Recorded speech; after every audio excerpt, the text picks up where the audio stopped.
Lawrence O'Donnell over on MSNBC is very, very, very, very, very jealous of CNN, and most specifically, one guy that they put on the air that gets a lot of attention. You know him. You love him. He's Scott Jennings. And last night on MSNBC, Larry O'Donnell, the great Larry O.D., as we like to call him. I call him that, see, because my name's Lawrence O'Connor, but I'm not a douchebag. So I actually say, my name's Larry. Call me Larry. I assure you that Lawrence O'Donnell, when he was a kid, was Larry. And maybe on the playground, people made fun of him. And so he got to be like 19, 20, 21 years old and says, I don't want to be called Larry anymore. I want to be called Lawrence. And that, my friends, is a douchebag. So I'm Larry OC. He's Larry OD. Don't ever get us confused. Lawrence O'Donnell spent an entire segment on his cable network bitching about the other cable network because he doesn't like Scott Jennings. CNN is already owned by a right-wing Trump supporter and has compromised itself accordingly. The firing started right away in that new regime. That's why Jim Acosta is no longer there and others are no longer there. And everyone who remains has become much more careful in anything they might even think of saying about Donald Trump. And now CNN eagerly pays a Trump supporter to lie on CNN every day and night for Donald Trump. CNN did this during the first Trump presidential campaign and presidency. CNN regularly paid Trump supporters to lie about Trump on CNN, but the CNN regime then realized that was a mistake. And they stopped doing it. They stopped paying for lies. But then CNN got a new head. The head of CNN for the last 3 years, hired by the Trump-supporting owner and operator of CNN, is an Englishman who thinks paying Scott Jennings to lie about Donald Trump is money very well spent. Scott Jennings, who used to be an aide to Senator Mitch McConnell, was not always a rabid, lying Trump supporter. When he first started appearing on television, he was capable of criticizing some of the more extreme Trump positions, but Scott Jennings figured out where the money is and how he could get his own podcast and decided to become the J.D. Vance of CNN. And here is the single goofiest thing ever said by anyone in charge of CNN in that network's history. The lost in America Englishman who heads CNN said, quote, Scott's like D'Artagnan. He's got his sword out, and he's got about 4 Democrats against him, but he spiked them all off. That's much more like it, I think. He's a worthy opponent, as it were, for the Democrats in the room.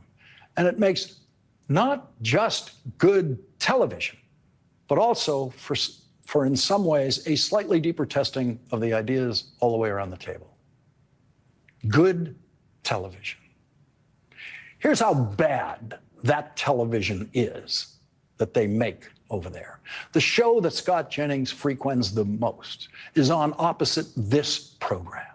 And that show, on a good night, gets half of the audience of this show. This program usually has an audience triple the size of the terrible, terrible television that Scott Jennings is delivering on the absurdly degraded version of CNN presided over by the man who thinks lying for Donald Trump on TV is an honorable pursuit and should be paid for by CNN. Scott's like D'Artagnan, he says. Man, that's just painful, isn't it? I mean, listen, what we do here on this streaming platform and on this podcast is media analysis. We sort of trash all of these people and sort of peek behind the curtain to show you how bad they are and how awful they are and why they do what they do and how they do it. But I can't imagine being on cable news and devoting an entire segment talking about the competitor down the dial and trash and then bragging, we get better ratings from those guys. By the real headline here is that Lawrence O'Donnell is trashing female African-American cable news anchor Abby Phillips. It's Abby's show. And he's sitting there dunking on Abby Phillips. What a jerk. What a racist, sexist jerk to dunk on the one black woman who has her own show on cable news. Wait, Scott Jennings? Scott Jennings is a bit player on there. He's just around the table. It's Abby's show. Her name's on it. Look at this racist, sexist jerk going after her. We get twice the ratings that they get because, yeah, that's because, you know why? By the way, it's true. MSNBC does do better than CNN because CNN has trashed and destroyed their brand, and a lot of their shows are unwatchable. It's understandable. But can I explain to you why Lawrence O'Donnell still gets pretty good ratings there on MSNBC? Because their average viewer is about 97 years old, and they've lost the remote control. They would change the channel if they could. They would love to go back to the Hallmark channel, but they just don't know how to change it. And their children and their grandchildren, they live too far away. But now's a good time to remind us of Lawrence O'Donnell's greatest moment of television. I think we'd all agree. Room tonight. Now, I think. Well, in this fantasy that he's going to get it all back in the debates against someone. You have insanity in my earpiece. I think it's something Republicans are rising to. Stop the hammering. Stop the hammering out there. Who's got a hammer? Where is it? Where's the hammer? Is it on the, go up on the other floor. Somebody go up there and stop the hammering. The polarized electorate. Stop the hammering. Call f***ing Phil Griffin. I don't care who the f*** you have to call. Stop the hammering. Yeah, Phil Griffin, by the way, got out of there as soon as the getting was good. He doesn't run that network anymore. You want to deal with prima donnas like that? Hell no. Ah, Larry, you're the best. Meanwhile, Scott Jennings is not only getting the attention of Larry O over there at MSNBC, Barry Weiss, she's the proprietor of the Free Press that just got acquired by CBS News for about $150 million. Now she's the editor-in-chief of CBS News. You remember Barry Weiss. She's a liberal, by the way. She's a liberal journalist who wasn't quite woke enough for the New York Times crowd. And so she left and started her own thing, thinking that there was actually a market out there for people who wanted, well, journalism that wasn't as woke and DEI sensitive and, well, deceitful as the New York Times. And she was right. She built a good business model, got some investors, created a subscription base, and now she just sold it for $150 million. She's now trying to bring balance back to CBS News. By the way, I just want to note, in describing Barry Weiss just now, I never called her a conservative. If you're watching some news outlet out there or listening to a podcast that refers to Barry Weiss as a conservative, unsubscribe. She's not a conservative. She just seems that way because she's not insane. And she's willing to let other voices have a little bit of a say on the platforms that she's in charge of. And that's what's starting to happen now at CBS News. She's told 60 Minutes that their days are numbered. They need to justify their existence and figure out how to bring balance to their programming. And according to the New York Post, she has her eye on two right-of-center superstars, anchor Brett Baier at Fox News Channel, who says that he's under contract and very happy where he is. But let me tell you something. Contracts can be bought out. Oh, yes, they can. And the aforementioned Scott Jennings. Now, how Scott fits into the master scene over there at CBS News, I don't know. I mean, they have 60 Minutes, which is an investigative news show, supposedly. They've got their CBS Evening News, and then they've got Face the Nation. So I guess Jennings could be the new host of Face the Nation, which would be kind of cool. Or he could just be a paid contributor and do a weekly roundtable there on Face the Nation, which would also be cool. And by the way, it wouldn't necessarily be in violation of a CNN contract. In fact, if CNN were smart, they would let him do it because he doesn't do anything on Sundays right now. I'm overthinking this only because we love Scott Jennings and we don't want him going anywhere, but we also want him to make as much money as he humanly can make. More on CBS News in a minute because we actually have the first head that has rolled from Barry Weiss's regime. She's already told 83-year-old Leslie Stahl that her days are numbered. And a whole lot of the other people, the dude that did the heavily edited, deceptively edited interview with Kamala Harris on 60 Minutes, he's been told that his days are numbered. And think about it. That interview cost CBS News $30 million in a settlement with Donald Trump. So you would think that he would have already been fired. So, but we already have one head that's rolling. We're going to share that with you in a second because it's glorious. Meanwhile, the aforementioned Abby Phillips, the person that sexist, racist Lawrence O'Donnell just dunked on his show. Here's Abby. Show is different because Oh, by the way, real fast, this is from Charlemagne the God's Breakfast Club, which has some copyright coverage on it. So you're just going to get a still frame. your show is different because you bring on these different voices. But I've even seen people say that they feel like sometimes the other voices that are brought on are kind of brought on just because they have to be there, not because like anybody truly wants them there, because CNN is known to be, or people think CNN always leans one way. How do you feel about that? It does. I mean, yeah, and it's your network, so you don't really... I mean, well, look, I would say it's fair to say that CNN, we're not Fox News, but we're also not MSNBC. That's true. We're probably center left, and I think that has a lot to do with our audience. But when you actually watch CNN, we have Republicans on every hour of the day, every single one. I'm pretty sure, maybe with very few exceptions, but virtually every hour of the day. So they're not always on in the context that we put them on. But we, as a network, have a diversity of viewpoints on the air, more so than our competitors. And so, I mean, liberal media is a criticism that I think we hear a lot, but there's also way more liberal media and way more conservative media. And so I don't know, I don't put that much stock in it. I think it's a little bit a reflection of the cable news audience, but I also think that there are extremes on both sides, and we're not in the extreme. All right, so a couple of things here. First of all, you got Abby Phillip at least to admit and concede on the record that CNN, how did she put, is left of center or center left. They're liberal, of course they are, but they're not wackadoodle over the edge like MSNBC is, which, by the way, may be the genesis of this little fight between CNN and MSNBC. Maybe that's why Larry O decided to go after her show, but instead of going after her, he went after Scott Jennings. This whole thing of we have a Republican on every hour, you know, there's something about that, her saying that sort of, it sounds weird, doesn't it? It sounds like a talking point that the executives at CNN has sort of instilled in the people who work there. For instance, they want to be able to say that every hour of the day they have at least one Republican on the air. It's almost like it became a policy so that whenever confronted with their liberal bias, someone like Abby Phillip could say, well, you know, we have a Republican on the air every day. But see, here's the lie behind that. I'm a conservative show.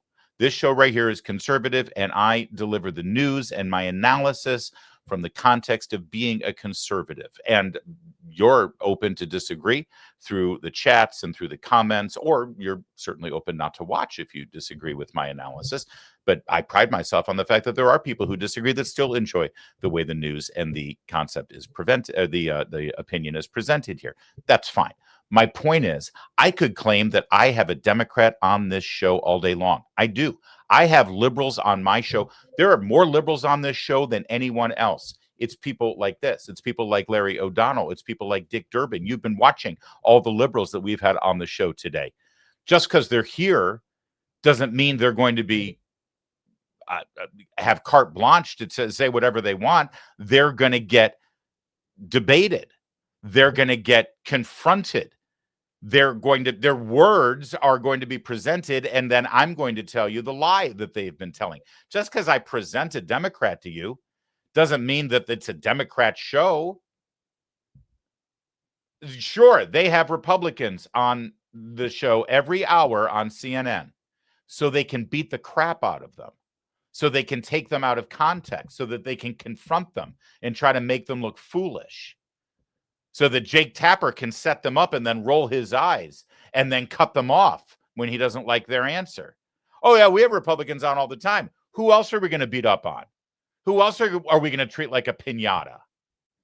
So don't buy into that. Oh, we're fair and balanced because we have Republicans on. They have Republicans on as straw men so they can burn them. They have them on as mannequins so they can knock them over. That's why they have Republicans on. Okay, so now President Trump was asked to chime in on this little feud between CNN and MSNBC. And of course, Trump solved the whole thing here. Their ratings are terrible. They are terrible. MSNBC is dying, and CNN is dying like a dog.